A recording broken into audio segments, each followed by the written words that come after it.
Hi, welcome to my podcast, Stories by Vera V. Today I'm joined with a very special guest. Hi, I'm Sasha, or on Instagram at a London girl. And today we'll be discussing what's it like studying at UCL. Interesting stories by interesting people. Stories by Vera V. Would you like to introduce yourself? I'm a postgrad student at UCL studying international real estate and planning. So I've only been at UCL technically for a term now, but I did my undergraduate in Nottingham. So been in the UK system for a while now. What's spring break been like for you? Winter break. A little bit in the future. Getting ahead of yourself there. Intense. I know it's different for like the American system, but here we have a whole load of it'll be either exams or courseworks that are due literally as soon as we get back. So I have 3 essays to write over winter break. So it's been trying to find that balance between actually spending time with your family and trying to get everything done. That's very interesting how they do that. Because here, I think everything's due before winter breaks. Then that way you can actually take the time off and just do whatever. I know. I find so my best friend's at Cornell, and I find it so annoying because she comes back from Cornell having had a really intense term. She's like, "Okay, so what are we doing over winter break?" I'm like, "I'm studying. I don't know what you're doing." Yeah, I guess it also depends on what kind of major you have. Is there I don't know, this is going to sound really dumb, but I'm just really not familiar with the British system. Is there a major system? Yeah. How does that work? No. So I know that you guys, you might say that you do comp sci as your major, but you have to take things like you might have to take a language credit or a sport credit. Yeah. We don't have that. Really? So, for example, backtrack to the UK system. So from 16 to 18, you actually only study 3 or 4 subjects. Mm-hmm. So you pick 3 or 4 specific subjects that you study, and then you go to university and you study one subject, solely one subject. So I studied geography at my undergrad. Obviously geography is quite broad, but you don't have in the same way that you guys have to do certain credits outside your specific school. Mm-hmm. So you really got to choose something that you like when you go to uni here, because you can't really do the whole swapping major thing. If you apply for, I don't know, dramatic arts, you can't suddenly swap to medicine. Really? Oh, that's so interesting. Because here, well, first of all, like you said, you could always switch it. But then also, I don't know if it's like that there, but you could also do a minor. So you could do a major psychology and a minor of economics. Is that a thing? No? No, we had one module which we could take that was outside our school, but it had to then be approved by our school. So I did Mandarin. So I studied Chinese for 3 years at uni. But it's very rare that you will really find. I know you could do a few economics modules, but none of it counts as you won't say, "Oh, geography minored in Mandarin." No, you just got geography. Uh-huh. So you have to be fully committed then, huh? Yeah. So that's why it's quite interesting, because for what our 16 to 18 exams, we call them A levels, and they're actually done up to the level of your first year at uni. So, for example, if I got a maths A level, which is what we get 18. That's the equivalent of your first year of university maths credits. So we do things to a very, very specific, they do specialize early here, but it's good if you know what you want to do. Yeah. Not so good if you're not sure. Do you feel like that system of studying 4 subjects for the, I guess, A levels, was that helpful for you? Or would you change anything about it? It was helpful in a way for me, because I knew English and history, not for me, did not like them. And I knew that I was really good at maths and geography, but then you do end up in the problem. So I ended up doing maths, biology, chemistry, geography. Yeah. And chemistry was not for me either. But I didn't find that out until I was 17. So in my second year of doing it, by which point it's too late to change it. So you just have to carry it on. And there's such a heavy weighting put on them, so that if you don't choose them properly, you're a little bit screwed. Yeah. In some ways it's good, because we had kids who were not good at science, maths, that wasn't for them. So then in their A-levels, they could just do, you know, English, history, dramatic arts, you know. So I think it gives you more freedom, but it does assume from a young age that you know exactly what you want to do. And the A-levels, they're not a requirement, right? It's kind of optional? Yeah, so I might be wrong here, but I think we can leave school at 16, but you have to go to a college of some sort. So you have different types. So we have something called A-levels, obviously. We also have something called IB, which is International Baccalaureate, where you do more subjects. Or you can go to like college and you study vocational specific. Yeah. Yeah, but I'll be honest, I don't know much about them because I went to the kind of school where it was like 99% of people go to university. So we were just sort of funneled down the path of university. Because I think, I might be wrong again here, but I'm pretty sure that schools get bonuses for if their kids go to uni. Do they? I might be wrong, but that's interesting. Yeah. But it's different. Yeah, but to be fair, I don't know. Do you guys have such a culture of like taking a gap year? Yeah, I mean, to uni. Yeah, no, that's pretty common, I'd say. Not like everybody does it, but it's definitely an option. Yeah, because you guys have 4 years. It is 4 years. Yeah. So if you took a gap year and then did 4 years, you're not going to graduate till you're like 23 or 24. 23. That's kind of, oh my god, that's old. That's old. Yeah, and think about it. But you could have been working for 5 years by that point. No, that's how I think of it. Yeah. Because I mean, you don't want to go to uni, do you? No. Well, you're not planning to go to uni. No. But I mean, technically, because the system, it's kind of weird in a sense that I technically have a year of university completed, like by credits, because everything's counted by credits. So you guys have one of the weirdest systems I've ever come across. It is. I can't even understand it completely myself. I find it so odd. Like the fact that you guys graduate with like what your GED and like just that's it. You don't come out with grades. No, GED is an option because usually. So right now I'm graduating early, but I'm graduating, so I'm going to get my diploma and like my grades and stuff. But if I were to drop out right now and not finish, but then come back to school later on to finish high school, then I'd get my GED. That's like a test saying that, you know, you have that basic education. You can what does graduate early mean?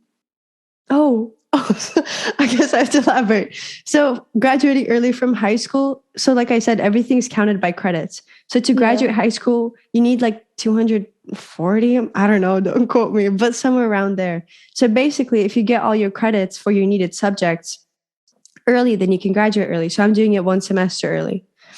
Does that make sense? We cannot do that. Really? So how is that measured? Like, do you not have credits or?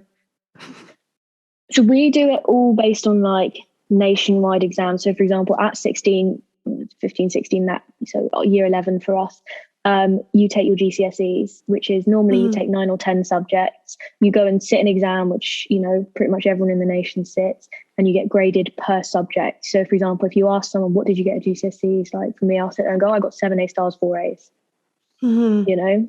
And once you've done your GCSEs, you then go on to either college and do, you know, so you could do BTECs, which is like the vocational ones, I think. You do a vocational thing, you go do IB and that's a point system. We could go do A-levels. So like if you ask someone with A-levels, they'll go, oh, I have 3 A stars, or they'll go 2 A stars and an A in those 3 specific subjects. That's so interesting. It's also so different. So like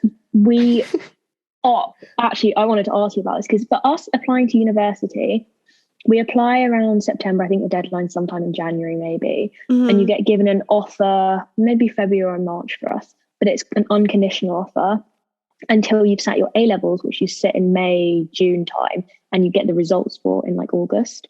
So we don't actually know if we've been fully accepted to our university until like the month before we're supposed to go. Really?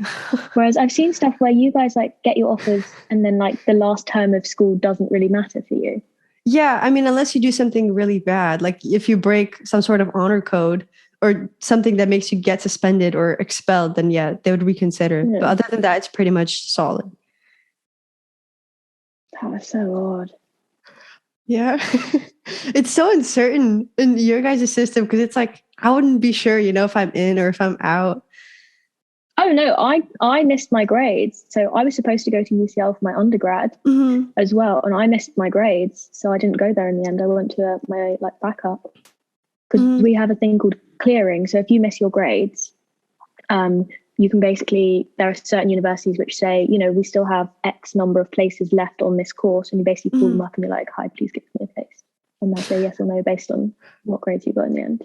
And for the undergraduate, you went to the University of how do you pronounce it? Nottingham? Nottingham. Yeah. Yeah, and you liked it there because I saw your little Q&A for the highlights. I read all of that. I loved Nottingham. So I missed my grades and I was supposed to go to UCL, and I'm glad I'm there now, but oh my God, I would not want to go there for undergrad. Nottingham genuinely will just always have a special place in my heart. And my dad went to Nottingham, and actually my grandmother went to Nottingham as well. So it was just such a brilliant university, because the way we work at uni is, so you guys have quite intense, set classes, 9 to 5, hours a day. We don't, maybe I had 8 contact hours a week, 8 lectures, technically speaking. Which basically, if you went to them, you went to them. If you didn't, you didn't. There was none of this attendance, know. And so the way we'd get set, because I did geography, it was all basically essay based. I'd have 5 or 6 essays a term. You basically just, that's probably an exaggeration, but yeah, and you just did those. And so in third year, my final year, there was one module I didn't go to a single lecture because it was all online, so it was just sort of tuned in and watched it. I just sat the exam and I was good to go. It's very, you get what you put in for these degrees, and you can attend as much or as little as you want. It's very independent learning, which is where I think it's different. I've heard of that. So basically, is it kind of like you get assigned a certain amount of coursework and material, and then you just complete it at your own pace? Obviously, there are deadlines for it, but is it? Yeah. So, okay, to be honest, it's still it's my degree to take. I'm currently writing a coursework on a valuation analysis for a property in London, and I probably should have, but didn't attend half the lectures this term. But they're all recorded, because obviously COVID. They're all recorded, and so I can just work through them at my own pace. Ideally, I should probably watch them all to learn the knowledge, but realistically, you only need to learn enough to get the coursework at undergrad, especially. So yeah. But I mean, it is interesting because we obviously have seminars and stuff, which means it's 5, 6 people, and that's where it's interesting, because you have certain topics and you just get to go along and you basically talk to people about really interesting topics. And that's what I love about university, is the opportunity to actually talk to people. Is it graded, the seminars? No. Well, we had one graded seminar this term, but I mean, it's kind of difficult to grade a seminar. Really? I mean, I'm not sure. How would you grade it? For us, I mean, obviously it's high school level, so it's different. But I'm pretty sure my sister, because she went to university, she had a graded Socratic seminar. So do you know what Socratic seminars are? Socrates, it's his thing, whatever. I'm not really too familiar with it now because I haven't done it in 2 years. But basically, all the ones that we've had were graded. You had to ask a certain number of questions and you had to participate in it. Otherwise, your grade would go down. And then the teacher would mark for every time that, you contributed something useful or didn't. So very structured. Wow. I mean, so this term, we had a set of seminars, which there were 5 seminars in total. Every other week, there were 2 people leading the seminars. But we have but obviously UCL is a very international university. So I think half my group were international. So you can't really be grading them on the same level in some ways, because, if I start speaking really, really fast about complex ideas, their English might be good, but it's still not going to be quite the level of me speaking at high speed. So we do have that difficulty. But no, we had every other week 2 people led the seminars and they were assessed on it. I mean, truthfully, I don't really understand how we were assessed on it, but you were. had fun. I really enjoy these things. That sounds very engaging. Yeah, because you just get to collaborate on ideas and brainstorm. That sounds very interesting. It's more interesting at postgrad because you end up with a lot of people where some people like me go straight into their masters out of uni. But we have one guy who, you know, he did his degree over in Canada. He worked a job for a bit and then he came back to UCL to do his. So he has a lot of experience. And then obviously it's led by the seminar leader who is himself an academic. So you just get some really, really interesting stuff coming out that you otherwise wouldn't have.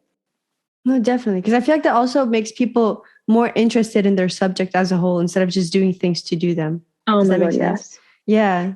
Yeah, I think that's one of the things that people were concerned about with university going basically online is that why am I paying for something which I can essentially just entirely do on my own? Yeah. Because that was my concern. Like at Nottingham, it was fine because, you know, everyone kind of gets an undergrad or whatever. But doing a master's, I was like, especially because this is like a professional master's, it's sort of needed if I want to go on to do my professional accreditation in real estate. I was like, I want to be talking about this. Like I've chosen to be here. I want to be talking to people who are interested in it. And a lot of the ideas are a lot more complicated. So why would I pay for something I can do at home? So that's why I think these like seminars and tutorials are really, really important. Mm-hmm. How many are there in a month or like during a semester for those seminars? I think you mentioned it. So for one of my modules, we had it every other week, basically. So I think we end up having six, maybe. Mm-hmm. But for my economics module, we had every week. So we'd have 45 minutes of going through the lecture material. This was my favorite module by far, by the way. I love this lady. And the professor was just brilliant. Anyway, so we would spend 45 minutes going through the lecture material and then we'd break off 45 minutes and work in groups. And that one was really interesting because, well, I mean, there's currently restrictions. You're not allowed more than 30 people in a room, which is also good because it means that, you know, we'd then break down into like 6 groups of 5 and every week you rotate around which group you're with. You get the opportunity to talk to everyone about, it's just so interesting. It's actually That's just great. Economics. And so you said there's a different professor for it? Yeah, so we have different professors for every module. And the modules, how long? Normally, well, all my modules are 1 term long here. Sometimes you have year-long ones, but these ones are all 1 term. So it's like a class, basically, right? Because it's its own kind of subject. Okay. Yeah. So, for example, my modules this term are European planning practices, economics, appraisals, and development, real estate development. So, yeah. And economics your favorite? Oh, yes. But that's mainly just because I absolutely love our professor. She's just so cute. And her lectures, like, it's obviously quite complicated doing, like, economics of real estate. She makes it sound so, like, easy. Like, she breaks it down so well that I'm in love. And then we go into the seminar things and she explains it so well and she like really consolidates it. And then we obviously have our seminars and she brings in these external speakers. We actually get people who are in the industry, you know. Is that when you have that 1 or 2 professors who are just brilliant, it really, really makes it worth it. Like my fashion professor in 3rd year, she was like that. They just bring that energy. Fashion professor. Yeah, so this is what's fun about geography is one of my modules was a fashion module. So I wrote my final essay on fashion is a feminist issue, discuss. So that was my highest grade. So another thing I find interesting. So the girl who lives with me, Hannah, she's Canadian. And, you know, I'll sit there and be like, oh yeah, you know, I got an 82 on that essay. Say that to anyone in England, they're like, you got an 82? And they're like, wow. Say that to anyone in North America, they're like, I averaged a 96 in my final year. And I'm like, because in the UK, if you get above 90 in university, that means it's like academic publish worthy. You can't get above 90. Yeah. So nobody gets 100%? Oh no, you certainly not in an essay subject. I mean, I think you probably can in like a maths subject. where it's obviously right or wrong. But in essay subject, no. Because the way ours is graded is there's a weird transfer, because I don't think it's exactly accurate, but our equivalent of a 4.0 GPA is a first class degree for which you have to average over 70. And then it's over 60 is a 2-1, which I think is a 3.2 or something. And then, you know, so we go first class, 2-1, 2-2, third class, fail. Wow, that's very interesting. That's why it's really interesting trying to like translate our grades into yours, because if you look at all the calculators online, they're like, okay, first class, you've got a 4.0 GPA. And I'm like, I'll take it, but I don't think it's quite the same. Yeah, very complex. Yeah, it's quite interesting. The thing that I find most interesting is the fact that you guys have like credits for sports. Oh yeah. You have compulsory. How often do you have to do sport then? I mean, I'm not sure at a university level, because I'm pretty sure at a university level it's optional. But for high school, they changed the requirement. It was 2 years out of 4, because high school is 4 years, right? It's from 9th grade to 12th. You graduate when you're 18, technically. So you had to do 2 years, and you could do it whenever. You could do a sport, but then you'd have to do off-season training for it. So like basically the whole year. Fun. But now they changed it to just 1. So 1 out of the 4 years, you just have to do physical education or whatever. So you only... That was not what I was expecting you to say. What were you expecting? Because, I mean, obviously you're not Canada, but in Canada, Hannah was saying that they basically did sport almost every day. I'm like, wow. Because we had sport once a week, maybe? Once a week? What did you guys do? Like in secondary school, we had sport once a week. It was completely optional in final year. Once a week, I think, in year 12 and 11. But yeah, we would cycle through whatever our compulsory one was for the term. It was normally netball in the winter, rounders or tennis in the summer. Netball and hockey, and rounders and tennis for girls. That sounds fun. Sports and stuff. It should be fun, but I feel like they kind of missed the point of it, which is the point is that everybody should graduate or like leave school with a sport. But the problem is certainly at my school, it was a bit of a, unless you were in the A team, the top team for the sport, it wasn't really, and they didn't pay attention. So I played tennis and rounders, they were my sports. Summer sports were not taken seriously in comparison to like hockey and netball, which was a bit of a pity. And like, we'd be lucky if we got 2 tennis matches in summer. Really? Yeah. Because you do tennis, don't you? We just finished our season. What do you mean by season? Oh yeah, so and how have you just finished your season? It's winter. Because tennis, it's a fall sport. So you have like tennis is not a fall sport. Tennis is a summer sport. I mean, yeah, but that's as close as you can get, because we don't have school during summer. So summer's off. You can do tennis camp, but then you come in and you do your tennis season, and it starts as soon as school starts, like August 26th or so, August 24th. Wait, when do you end school for the summer? When we end, like June 6th or something. It's the beginning of June.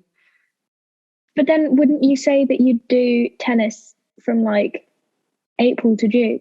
Yeah, April to June, that term. And that's summer term. That would be spring. All right. Yeah, it's different. But yeah, so the season it's 1 semester long. So a semester is like, I don't know how many months it is. But it's from September, say, the very beginning of September to ours ended. Yeah, before that. I think ours ended maybe the beginning of November or end of October.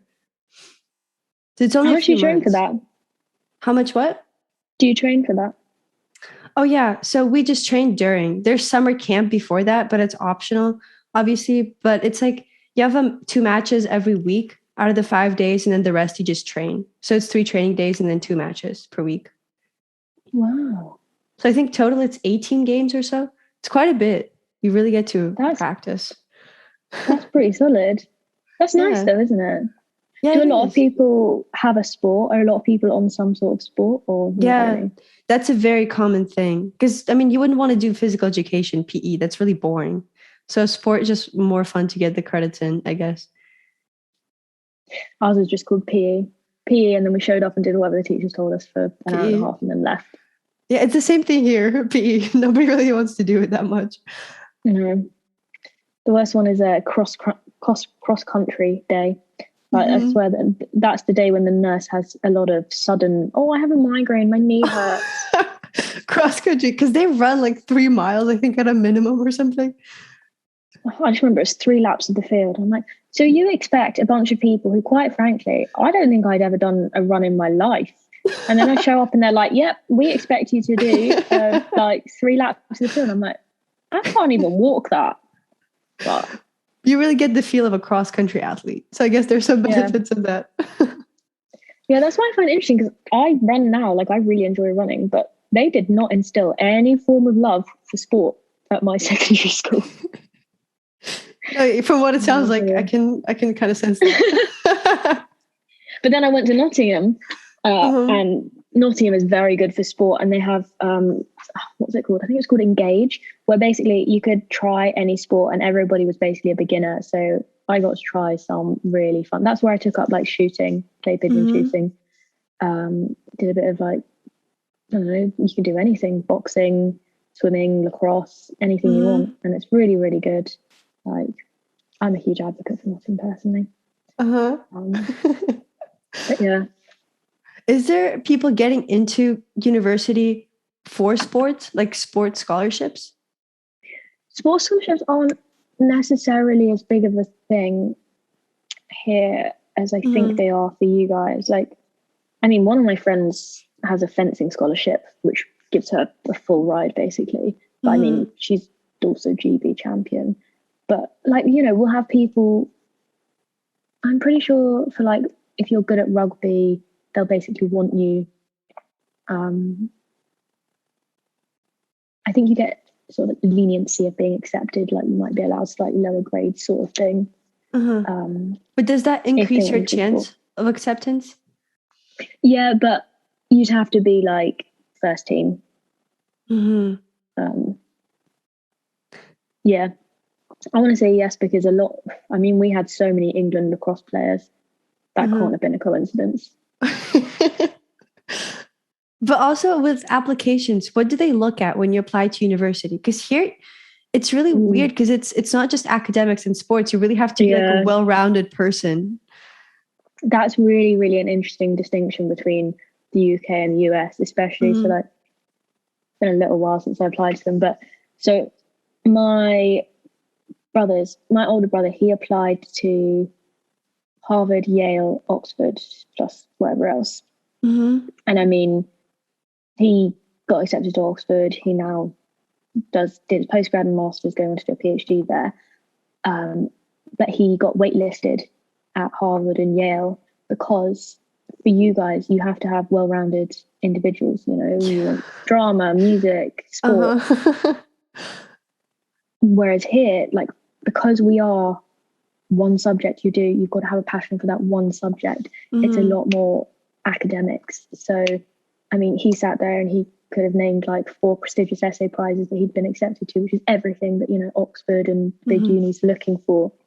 Whereas, like, you know, Harvard and Yale are like, yeah, but where's your music? Where's your sport? Yeah. You know? But I mean, I think it's interesting because you end up with different individuals. So like, my little brother's at Oxford as well. He really loves it. He's doing classics. But he does say sometimes, he's like, almost everyone at Oxford, there is something just a little bit off about them, because to be that academically intelligent, that like focused, it does sometimes come at the detriment of other things.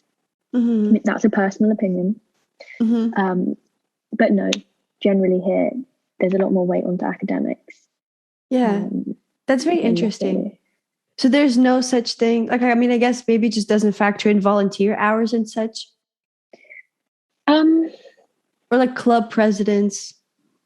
Yeah, I think so. To apply, you basically write a personal statement.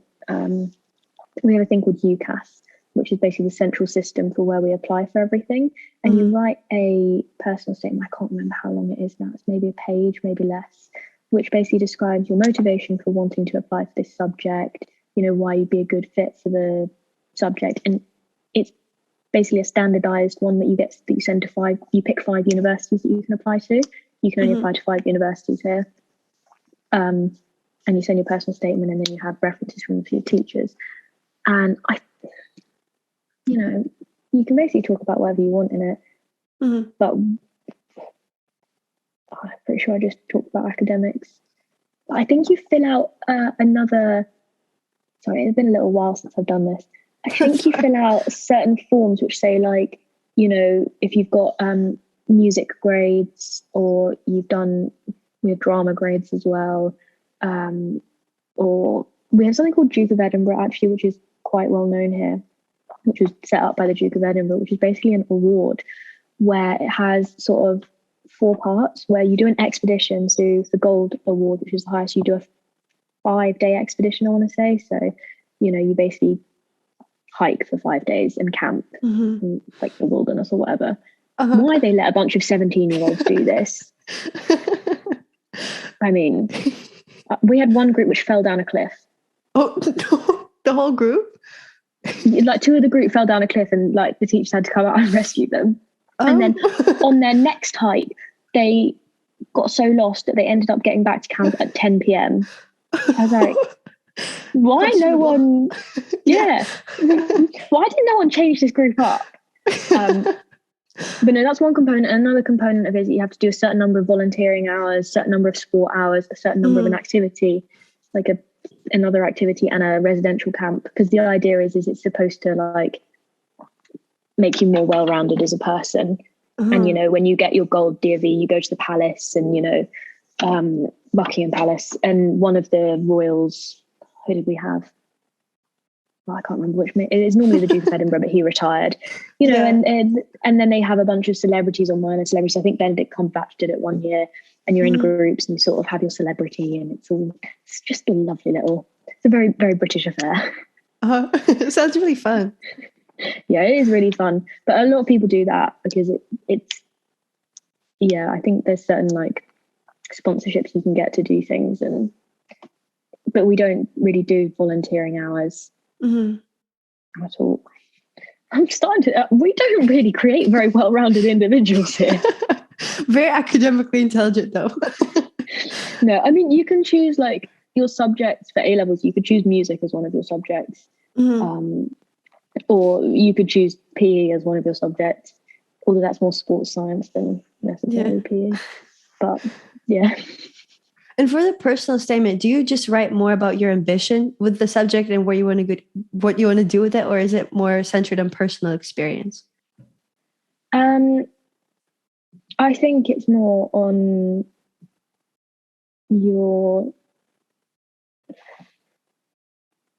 I actually found mine the other day, which is what is shocking. Yeah. I think you just write about the subject, what you like about it, what specific parts you enjoy, and then you sort of chuck in some stuff about, like, the extracurriculars that you do. But I'm not sure, because you guys do specific essays with essay prompts, don't you? I mean, yeah. But there's also the personal essay. I think that's a requirement when you apply. I'm not sure where, but I know my sister did it, and all my friends who are applying to, like, universities and not community college, they're all writing it. But for us, it's kind of the standard is that you have to, like, it's not the standard, but I mean, most people, they don't talk about their ambitions. It's more of like a personal story. So it's kind of a sob story, like, if I'm being honest. I love that. Yeah. Guilt trip them into accepting you. No, seriously. Because I'm pretty sure it's a running joke. I don't know if you've already seen videos like this, but it's literally everywhere. It's kind of like the more you can, this sounds really bad, but the more you can, I guess, push on that sort of pity side, the better. The more traumatic of a story you have, the better. Really? Yeah. That's how, I mean, from my personal experience, yes. Oh my gosh. I just found my personal statement from back in 2017, and basically it's 600 words. I just talk about a couple of books that I found really, really interesting. Clive Oppenheimer's book on eruptions. And then there's one paragraph of like 50 words at the end, which says, I do other stuff. Mm-hmm. So it's basically 500 words of me just saying, I read lots of books that are about my subject. My subjects are about this. This is what I'm interested in. This is why you should let me in. It's not at all. There's not really anything about me as a person in it. Wow. No. It's just about my complete interest in the subject, because obviously we're applying for a very specific subject. So you're doing it for 3 years and just that for 3 years. So you've got to be interested in it. Mm-hmm. So for your field of study specifically, how would you summarize it? Because I kind of get what it is, like real estate, but what is it specifically? Does that make sense? Oh gosh. So, well, I don't really know. No. So mine kind of has two parts, which is the real estate part, which is the sort of finance and economic side of things. Like, is it economically viable for me to buy this building? So you run a valuation, you run these financial models, and you say, yeah, we should buy this building. No, we shouldn't. There's that sort of thing. Is it in comparison to the market, or how do you evaluate it? Yeah, so there's a number of things that you use to evaluate a property.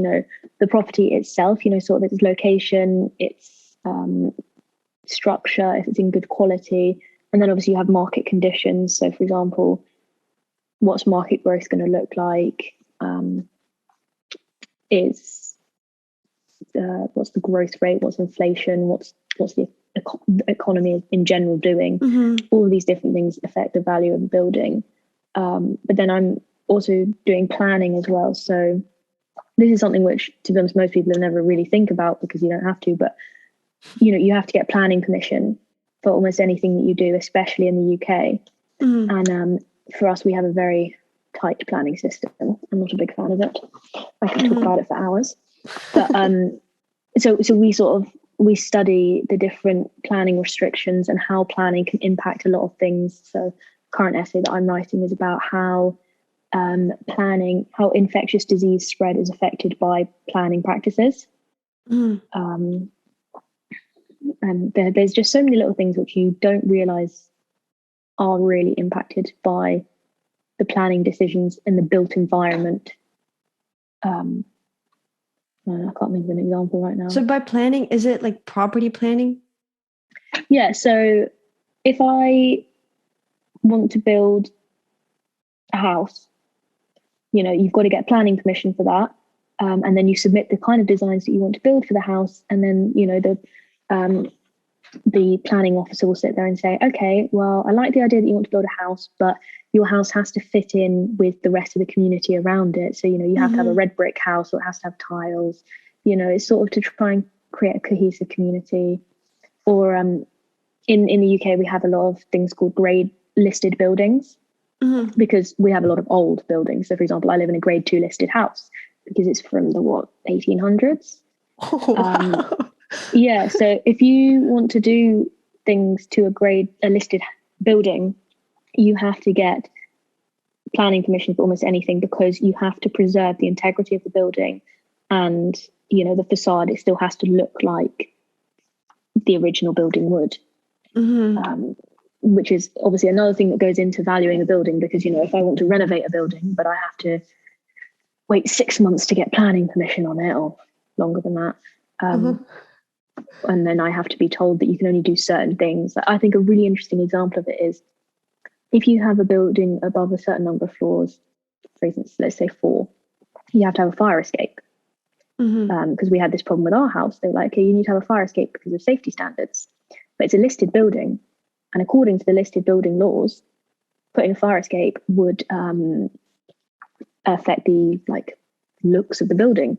Listed building trumps safety hazards. Does it? Yeah, so basically they said, okay, you don't have to have a fire escape because being a listed building trumps that. Which I mean, in one way is nice because it's like, oh, it would be ugly. But on the other hand, it's like, well, if we have a fire, like safety. I'm on the 5th floor. What am I going to do? Yeah. But no, that's the sort of thing that I do. And then obviously there's the other side of like, you know, actual property development where that's a lot more like sort of business negotiation sort of thing where they teach you about that. And yeah, the essay that we're doing on that at the moment is nonsense. But yeah. What is it? Means nothing to me. And I'm supposed to be submitting this in 2 weeks. It's how does agency theory apply to a development problem? Mm-hmm. Yeah. No, that's about how much it means to me as well. I've spent the entire term working on agency theory and I don't know what it is. But now you have the whole winter break to work on it. Oh, yeah. I've already submitted 2 assignments on agency theory and I still don't have a clue what it is. I'm sure there's some sort of crash course videos on it. Agency theory in 5 minutes. I've tried. Yeah. I've tried nothing. I don't. And I submitted it, and then another girl on my course, she goes, you know that there's agency theory in relation to business, and then there's agency theory in relation to real estate. And I was like, there is? Oh. I didn't know that. So which one do you have to be talking about? Good question. Probably the one to do with real estate, but we'll see how it goes. I mean, I'm just not going to leave my room for the next 2 weeks. What a fun time. Love that for me. New Year's Eve, everyone else is celebrating. I'm like, oh, finish my financial model. Agency theory. Oh, agency theory. So what would be the next step after you get your master's? Like what kind of job would you say you want to go into? So as I said earlier, mine's like a sort of professional degree, which means that, you know, be a property surveyor, a development surveyor, or going to planning. And basically you have to complete something called the APC, which is like the professional qualification. And to do that, you have to have the master's, the academic side of it, and then you do 2 years of sort of practical experience, and then you have to submit some work to pass that exam. Mm-hmm. So, you know, that's theoretically, I'd like to go into something that is to do with planning, but isn't entirely planning based because it's so frustrating, the system. Hopefully, you know, something to do with development or planning. I genuinely have no clue. I plan to go and take a gap year next year. I'll apply for a bunch of jobs, see what interests me, and then I'll go traveling. I'll go live in Paris for a month and then go live in China for a couple. That sounds fun. Yeah. And you already know some Mandarin, so it works out. Yeah, that's because I'm like, well, at this stage, if I'm going to go take a gap year, it has to be one of those like productive gap years. Mm-hmm. So just go learn Mandarin. Is there such thing as a real estate agent? Yeah. So my boyfriend's a real estate agent, but for that you don't need any degree or anything. Like he doesn't have a degree at all. He just you can go straight into that out of school and just train up in it. Whereas, for example, if you wanted to buy a house, you'd probably hire a surveyor who would basically go in and say, like, structurally, this house is sound, or these are the problems you would have in this house, these are the problems you wouldn't. Or, you know, if I'm a fund and I want to buy a commercial property, you know, you'd go to someone and say, can you value this property and tell me, you know, is this going to be profitable in the long run? What kind of bid should I put in for the property? You know, what's my maximum, minimum? How do I break even? That sort of thing. That's the kind of thing that I'm looking to do, hopefully. Oh, okay. So both are essential in the steps of if one is looking to purchase a house. Because you need that. That's interesting. I don't know if that there is here. Because I haven't heard of it. Oh, you definitely will have some form of it because, you know, let's be real, the real estate industry is huge. Yeah. But this is the thing, is the real estate industry is huge, and there's so many jobs that, like, you wouldn't think that if you want to build a house, you obviously need planning permission. If you want to get planning permission, you probably need to hire someone who knows a lot about planning to go and file your planning petition for you. Yeah. Because I mean, yeah, you could probably do it yourself, but it's complicated planning committee and there's a lot of fees involved with it, you know? So, I mean, personally, I've just found it really interesting because I was like, oh, real estate sounds fun. Looks like there's money there. And now I'm like, oh my God, there's so much more here than I thought there was. Love your logic. Sounds fun. It looks like there's a lot of money there. Mate, honestly, I remember we went to our first social for our course. And it's this sort of introduction. Oh, why are you doing this degree? And there's that sort of silence where everybody goes, we're all here for the money. Like, everybody is here to make money. But like, what's a polite way to say, we just want the money? But I mean, it's a slimy industry. And ethically, I probably don't agree with a lot of it, given that we can't afford to even buy a house. Our generation, we will be permanently homeless. But oh yeah, I've seen that, because you always hear like older people, they're like, when I was your age, I had 7 kids and I had 3 houses. My dad bought a house in university just to live in at university, and then he sold it again. Like, we were looking at the place that my parents used to own, like the flat they used to own. They bought it for 90,000 in 1990 something. Looked up the worth of it now. It is now worth 700,000. Oh my God. In 20 years, how did you suddenly add an extra zero to that? Yeah. Like, my salary, the salaries haven't added an extra zero. But the costs have. Yeah. But also for university, have they also increased? I mean, I'm sure they have, but has it also been as drastic? Our university fees aren't quite like yours. So if you're a home student, it's £9,000 a year to go to university here. So overall, it's 9 times 3 is 27. That was poor. £27,000 for 3 years. But what was it? I can't give you the year, but it was sometime in my lifetime. The fees didn't used to be that much. They used to be practically non-existent.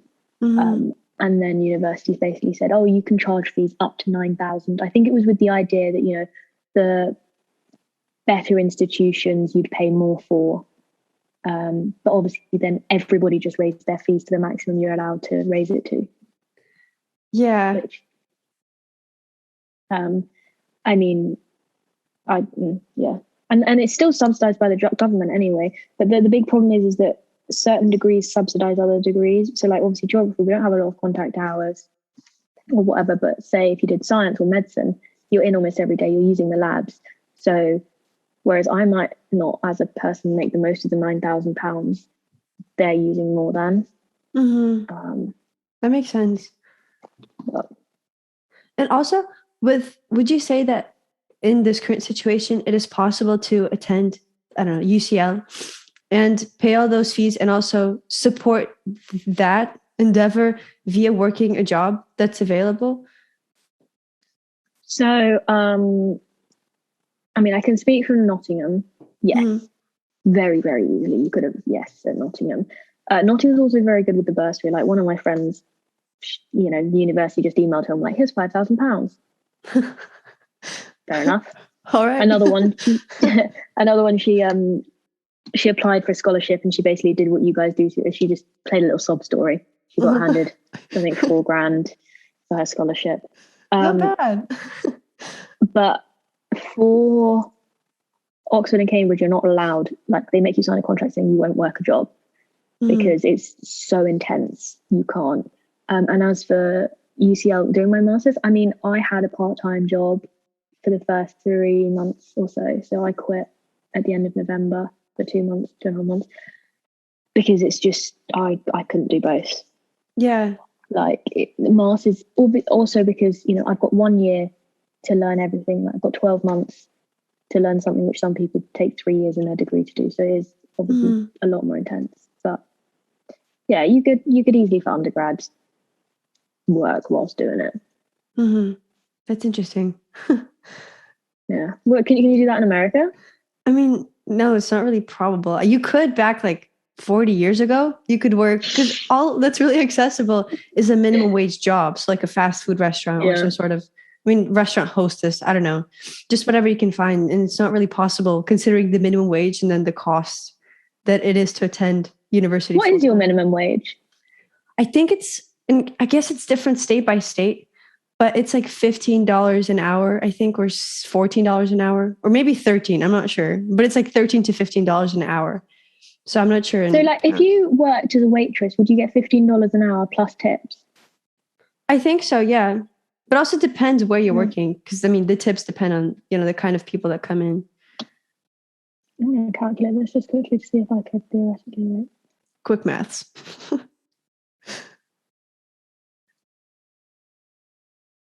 Yeah. I mean, if I worked, so the job I was working, I was getting about £13 an hour. If I worked 20 hours a week, that's 1,000. Yeah, I could theoretically support myself at UCL. But masters are more expensive as well. So I've heard of that. Where an undergrad is £9,000, pretty standard. Obviously, it's different if you're international. My master's is double that also, because some people get sponsored to do it and stuff. But no, theoretically, you could like, yeah. One of the guys on my course, he's paying his way through it from his Depop shop. Really? Depop? Yeah. He was telling me about it, and I was like, why don't you just do that? Like, you're making good money there. But probably a bit more long-term thinking to go for real estate. Depop for a lifetime. Been doing Depop for 40 years now. Oh my God. I would be so surprised if Depop were around in 40 years. I mean, I guess we'll see. I mean, to be honest, in 40 years, hopefully we'll all be wearing secondhand clothes or not fast fashion. Yeah. But we'll see. We'll see how that goes. I feel like that's a very interesting point to end the podcast episode on Depop and secondhand. Tune in next time to hear Vera talk about. Do you have any final remarks or anything? Oh, really? I'll just say, if you want to go to university, go to Nottingham. Okay. Sponsored by Nottingham. No, I'm joking. Not yet. Maybe in the next episode. Nah, I'm just a big fan of the geography department in Nottingham. And, you know, UCL's great. UCL's good as well. But I've only been here for a term. So my experience so far is not quite the same as 3 years at my favourite university on the planet. Thank you so much for coming. I really appreciate it. This has been so interesting. Thank you for inviting me. I feel like, as I said before, I've been following you for a while. I feel like we really covered everything. Like all I could think of. Yeah, run out of things that you can talk about, to be honest, about uni. What is there? Didn't cover freshers and social stuff. And that's the only thing. Maybe in part 2. Not that you'd have that anymore because COVID. You know, you can't go out anymore, can you?